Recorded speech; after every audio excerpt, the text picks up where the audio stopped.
this noon here in Lagos. Hello and welcome to Lunchtime Politics on Channels Television. I'm Kayode Fikilu, and these are the major political stories we're tracking for you at this hour.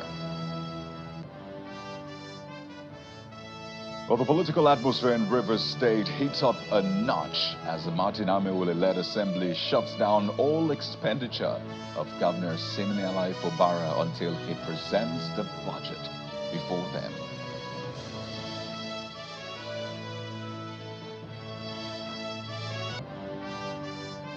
Newly elected council chairman in Adamawa State sworn in after an election that saw the People's Democratic Party PDP win all the 21 local government council seats. And it's also the same in Delta State, South Nigeria.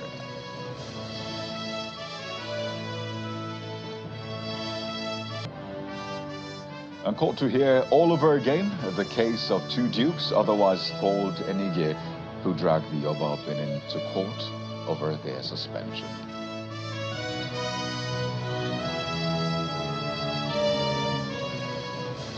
Well, we'll begin with breaking news at this hour. The Martin Amewule-led River State House of Assembly has shut down all expenditure of the River State governor until he presents his budget before the House. Well, this follows that 7-day ultimatum given to Governor Siminalayi Fubara by the House last week, Monday, to present his budget.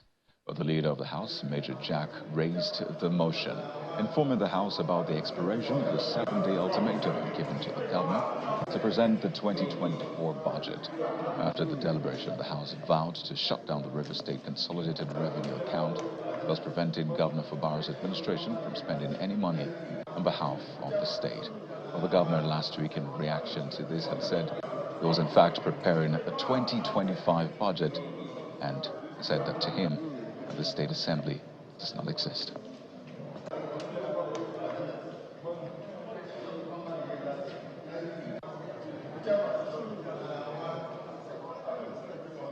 Well, he's not the only one who has dismissed that ultimatum. Mr. Chiji K, a pro-Fubara politician from the same community as Martin Amewule, had also dismissed the 7-day ultimatum on the governor as laughable. He encouraged the people of Ikwere ethnic nationality comprising Port Harcourt, Obiakpo, Ikwere, and Emowa local government areas to continue supporting the governor under the leadership of former Senator John Azutambata. The politician, who was criticized for appointing 100 aides last week, said the decision, which other caretaker chairmen are also implementing, is aimed at bringing local government administration closer to the grassroots. Mr. Enwo is also one of the caretaker chairmen. What we're doing is out of place. What we do is to make sure that everybody is part of what we're doing. We are not even organizing support for the governor. The governor has organic support. Rivers people love the governor. So there's no need of now. Even though we do appoint essays, Rivers people love the governor because of injustice of these people who want to take over our state. Also, the man, we don't even need to appoint. What we did was to look, everybody should be involved in what we are doing. We have to appoint, and we're even appointing more essays. Rivers State belongs to all of us. Rivers State cannot be owned by one man. If it's not you, nobody will talk. I am from the same, not from the same, we are from the same community, we are from the same ward. And let me say this, Martin is no longer the Speaker of the National Assembly. And our people have rejected him. So the ultimatum given will not stand. And the Rivers people, in less than no time, are going to make a speech. And the 7 days they're talking about is laughable, and people should go about their normal business. The governor, we all voted for him, so we should not be afraid. People should go about their normal business and be rest assured that what has started, we're going to end it. Fubara will be governor for 8 years. Well, let's now bring you more on this. We're joined by our correspondent Charles Operum, live from Port Harcourt, the River State capital, the center of all this political drama. Well, Charles, yet another twist, really. Looks like the State Assembly, led by Martin Amewule, has come through on its ultimatum. But give us some more context as to what played out today at that plenary. Hi, Kayode. Good afternoon. Yes, so I'm standing here in front of the River State House of Assembly. Just, I think, barely about 20 minutes ago, they finished their seating. And when we came, we didn't know what was happening. You know, we thought, we really didn't know what to think until sitting started. And then the leader of the House, Honorable Major Jack, raised the motion and said that the 7 days ultimatum given to the governor had elapsed today, and they were yet to receive the appropriations bill or the budget.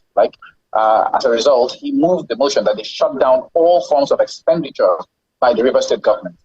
This was followed up by a supporting statement from the Deputy Speaker, Dumle Mao, and then this, let's say, de facto spokesperson of the House, Enigie, quoted Section 122 of the Nigerian Constitution, which basically says that if at the beginning, if the appropriations bill has not been passed at the beginning of a financial year, the governor can authorize the withdrawal of monies from the consolidated revenue fund of the government to carry out the expenditure of government, as long as this does not extend beyond 6 months. Basically, this is it. And that is what the House is standing on. They said 6 months have passed because January till now, this is the 7th month of the year. And so they're shutting it down. Afterwards, I had a conversation with Honorable Enigie, asking him what's the implications of this particular motion and this particular development. He said, basically, anybody who touches monies from that particular fund, the Consolidated Revenue Fund of the River State government, will go to prison because it has basically been shut down by the River State House of Assembly. So it's one thing for this decision to have been taken. It's another thing for, the implementation of this particular decision. So the governor had said last week that he is even considering a 2025 budget, and he's since moved beyond his 2024 budget.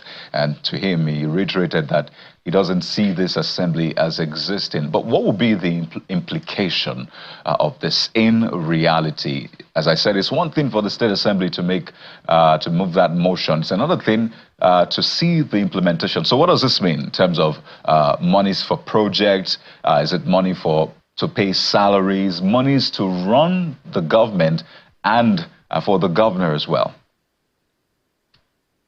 Yes, the question you raise is a very germane one, which I actually tried to get answers, from some senior members of the assembly here. And it looked like what I understood was that by the resolution of the House, they would now pass that resolution on to the authorities in charge of remitting money to the River State government, as well as the banks. They were telling me that the governor has immunity, so definitely nobody can touch him until he's done with his tenure. However, those who deal with the governor, the banks, the civil servants, people in charge of finance, by this resolution would no longer have the legal backing to remove money from the Consolidated Revenue Fund of the states, or even remit money from the FAC to the River State government, because in their eyes, the state has been operating without a budget since the start of the year. So I don't know how this will be enforced separately, but if what I've been told is anything to go by the resolution itself, it means that the FAC would no longer send money to River State, and we could see a shutdown of projects, ongoing projects. We have the Port Harcourt Ring Road ongoing right now. I don't know if that will continue. Some other projects that have supposedly been budgeted for, by the River State governor and the River State government in general. It looks like there will no longer be financing for any of these projects.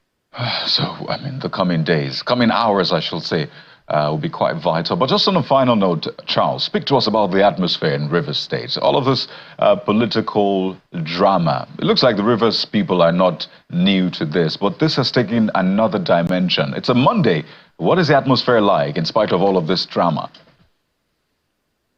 So it's a very wet Monday. It's raining right now. If I turn the camera around, you see that it's actually raining around me. This morning, when we woke up this morning, we knew that there was some tension in the air, because this was the day the 7-day ultimatum given to the governor expired, right? And then as of yesterday, that briefing by Chiji K and some other members of the Kuri nationality right there in Obia, what happened when they addressed this particular ultimatum. So it's not new. Political tension in Rivers State is not new. Rivers State is probably the political drama capital of Nigeria. There's a lot of political drama going on in the state. So for the residents of Rivers, it's a normal thing to witness political drama. But it's important to note that none of this has transcended into a breakdown of law and order. The state is still peaceful. People are going about their normal activities. There's nobody fighting on the roads and all of that. Though the police continue to occupy the local government councils as of this moment, but then there is still peace in the state, regardless of the drama. And we hope it stays that way. We'd like to thank you so much, Charles Operum, giving us an update on the political situation in Rivers State as the Amewule-led State Assembly has now made a decision, passed a resolution shutting down all expenditure of Governor Fubara and the government. Thank you for your reportage, Charles. And get back to us as soon as you have more. Thank you. Thank you. For more stories now, the People's Democratic Party has dissociated itself from an appeal filed at the Court of Appeal in Port Harcourt in connection with a suit which is said to be purportedly challenging an order of the Rivers State restraining the Chief Judge and the Clerk of the State Assembly from receiving or acting on any resolutions from certain individuals pending the determination of the case before it. The National Publicity Secretary of the party, Debo Ologuagba, issued the disclaimer in a statement in Abuja. And the statement notes that the party did not file the said appeal, neither did it authorize any external solicitor to file on its behalf. Staying with governance at the sub-national level, the PDP has won all 21 local government council seats in the just concluded local government elections in Adamawa State. Announcing the results at the Commission's headquarters in Yola, the chairman of the Electoral Commission, Mohammed Umar, says the ruling party won overwhelmingly in the 21 local government councils of the state. Now, following that victory, the council chairmen are now being sworn in the state capital, Yola. There you see images from that inauguration of a council chairman, which is happening as we speak.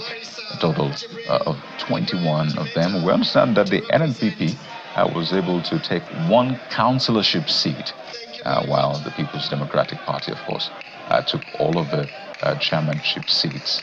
A total of 21 of them. They see Governor Fentiri signing their certificates there in Yola, the state capital.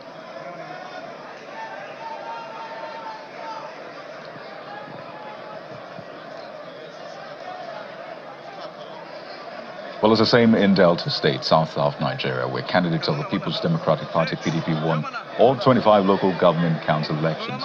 The seats, rather, conducted in that election conducted on Saturday. Announcing the final results at the premises of the Delta State Independent Electoral Commission, the chairman of the commission, Dr. Jerry Agbaike, said one of the candidates of the PDP was returned unopposed. PDP candidates contested against other parties and emerged winners in 24 local government areas where the elections were conducted. However, there was no election in Udu local government area as a chairmanship candidate, as I said earlier on, returned unopposed.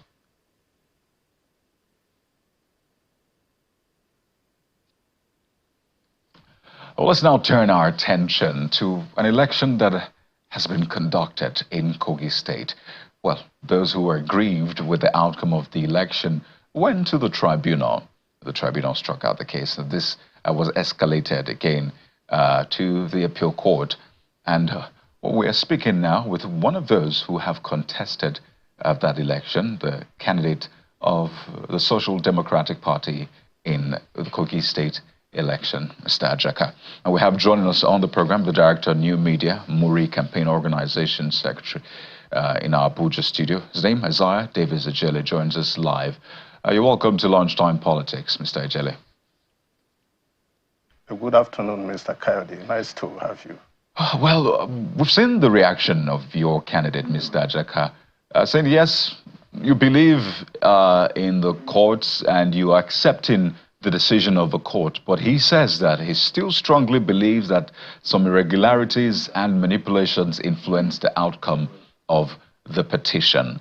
So I imagine he's going to be escalating this. But seeing the outcome of the tribunal and the aftermath, what is still spurring him to pursue this course of action?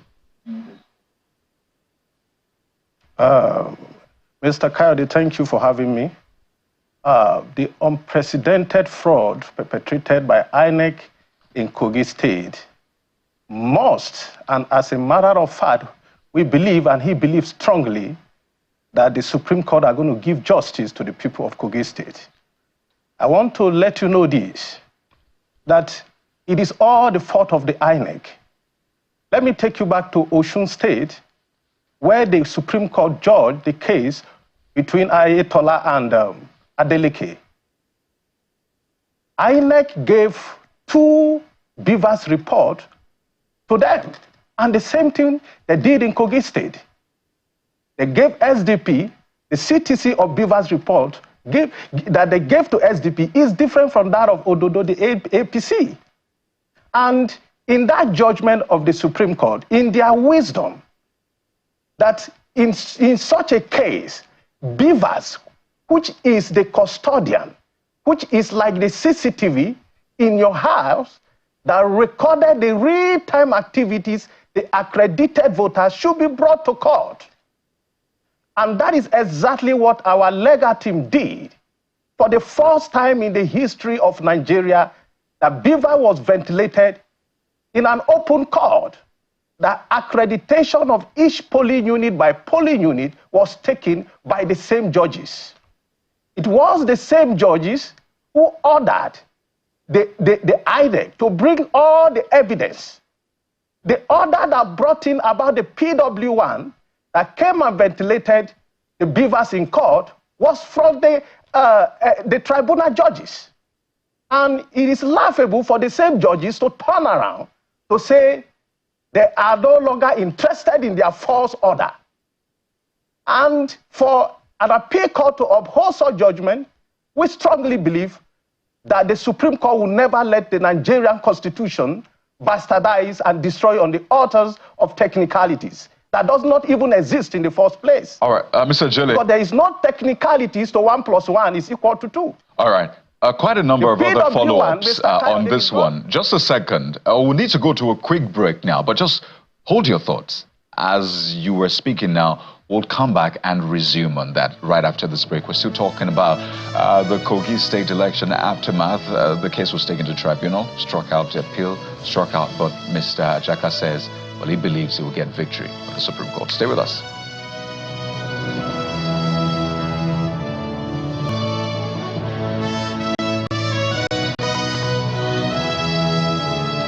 Well, thank you for staying with us. Let's now return to our guest, Mr. Isaiah Ejele, who's Director of New Media and Muri Campaign Organization. He's been speaking about the resolve of the SDP candidate in the Kogi governorship election to pursue his appeal all the way now to the Supreme Court. And you were talking about the technicalities.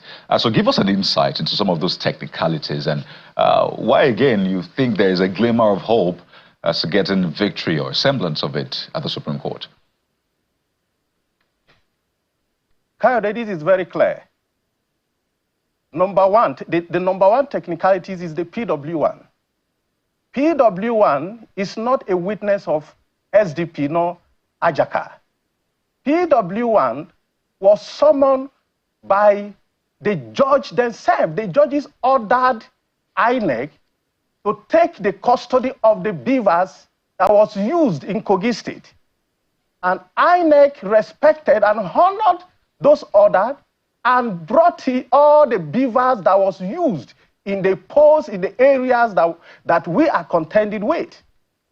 And the PW1, and they're also in the order for someone to power and demonstrate the Beavers. INEC, the PW1, was an expert or an engineer from INEC. So how can SDP or Murtala Ajaka front load somebody that they don't know? They don't even know who is the person that INEC is going to send. And let me remind you this again. In the process of the ventilation, the guy, fell sick, and the court has to go on break for almost 3 or 7 days for him to recover and come back. In fact, the judges ordered INEC to produce him.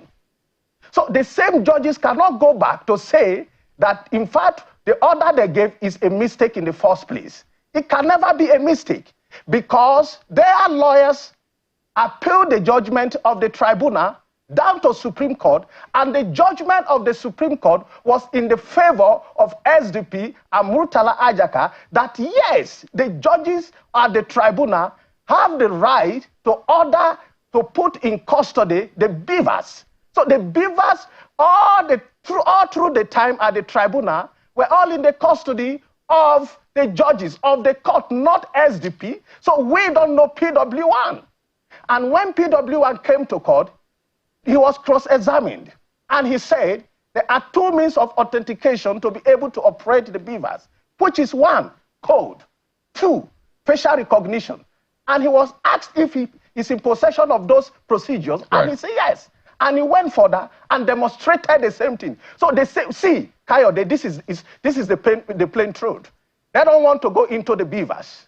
It's just like I said yesterday, it's like you have a CCTV in your house that recorded the armed robber that came to your room in a real time, and the judges are not telling you, why not bring all your neighbors that have recorded them on their phone and, to come and speak for you. That is an irony. Well, and that is why we believe strongly that the Apex Court, which is the Supreme Court, will uphold. You see, President Bola Ahmed Tinubu is the first beneficiary of the beavers. Right. In 2023 general election, President Bola Ahmed Tinubu won on the altar of glitches, according to the same INEC. And today, they want to, Kogi State, totally what happened in the case of Kogi State, Okenyi, Adavi, was a total bypass of the beavers. And it was clear on the IREF, where accreditation is 200 and total vote from the same polling unit is 2,000. That cannot stand at the Supreme Court. Well, I wonder how this will then work, because I imagine you've ventilated some of these issues first at the tribunal before going to the appeal court. Now, will the Supreme Court, will they be taking in any new evidence, or will they be entertaining any new motion or any new prayers? That's the question of how successful this might be. And if you say they don't want to go into the beavers, what is in the beavers that you think they are afraid of?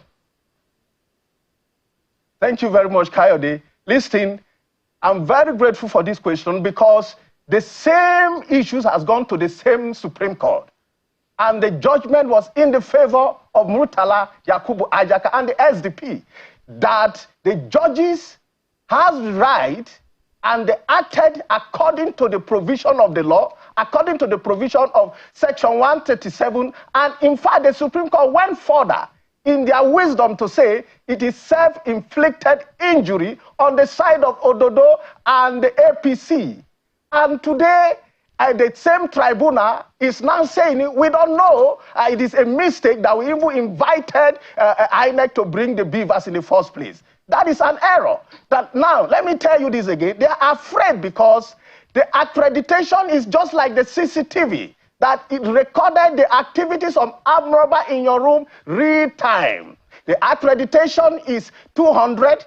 And in this many occasions, in some of the polling units, if by the grace of God, the Supreme Court do justice, which we believe strongly that are going to uphold the rule of law, and the 2022 electoral bill as amended, we are going to come out victoriously with over 100,000 votes. Right. That is the truth. And that is what they are afraid of. And that is why they don't want to go into the beavers. They don't want to go into... You see, you have a CCTV. What are you looking for? What technicalities? Open the beavers. Check what is in the beavers. And what is in the beavers is in our favor. They say they got a CTC from the same INEC that tallied their own record.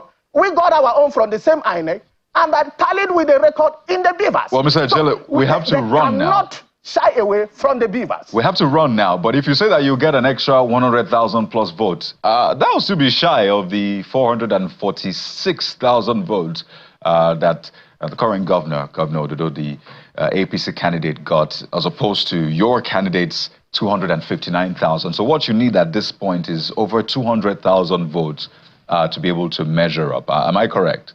No, it is not. See, there are so many issues that have to do with that record. Okay. That's what I'm saying. So there's way more than you're saying. I cannot give you the accurate figure now, but let me tell you, in order, I'm saying, once they get into the beavers, all right, we will have over 100,000 votes ahead of them. Forget the figure that that's what you mean. Oh, I understand what you mean. We will have over 100,000 votes ahead of them. Okay, so we have to anchor at this point. And it's accreditation. It is... Right, we have to anchor at this point, Mr. Ejele, because of time. But we'll wait to see how this plays out at the Supreme Court. Looks like it's going to be some interesting legal fireworks. But we have to thank you so much once again. We're speaking with Mr. Isaiah Ejele, Director, New Campaign, Muri Ajaka Campaign Organization. That's the SDP governorship candidate in the Kogi election. Thank you again for your time. Thank you for having me. Elsewhere, the People's Democratic Party, PDP, have reacted to the defection of former President of the Senate, Senator Pius Aim, and other members of the party to the ruling All Progressives Congress APC, describing the defection as a normal development, stressing that PDP remains focused on the largest political party to beat in Africa. The caretaker committee chairman of the PDP in Ebonyi State, Steve Ororo, made this known to a group of journalists during a stakeholders meeting, stating that the party is building bridges and that in no distant time the party will recover from the pains it has gone through. Senator Ian Pius had written the party for many months, indicating that he has resigned for the party. So this celebration is just an act of establishing the fact that he has made a choice in terms of the party to serve. So he joined the APC, and it's very normal. Our party is the biggest party in West Africa, the biggest party in Africa as a whole, and the only party that begot every other gladiator, political gladiator in Ebonyi State. So the party is open, the umbrella is so large. Those who are defecting to APC at the appropriate time will be back. Well, the state leadership has been taken over, and we know that there are chains of problems, there are flurry of challenges. We have multifaceted problems, we have multifarious, crises within the rank and file of the party. But we are equal to the task. We've been, containing the problems with sustained and constant advocacy. So we prefer peace. We are building, bridges instead of building walls. So with that, with time and continuous prayer and working together, I think the pains in the party will be healed. Well, just before we go, let's tell you that hearing in the suit filed at the Edo State High Court by two suspended Enigies, otherwise known as Dukes, against the above Benin over their suspension has been adjourned till October the 17th, with the matter to be heard afresh. The suspended Enigies, Edowonyi Ogiagben and Gregory Akenzua, sued the Oba, challenging their suspension from office. Well, the court had in the last sitting on May the 9th reportedly admitted the Benin Traditional Council as a party in the suit and adjourned till today. A police personnel was stationed in front of the High Court as early as 7 a.m. And that's the latest we have on that.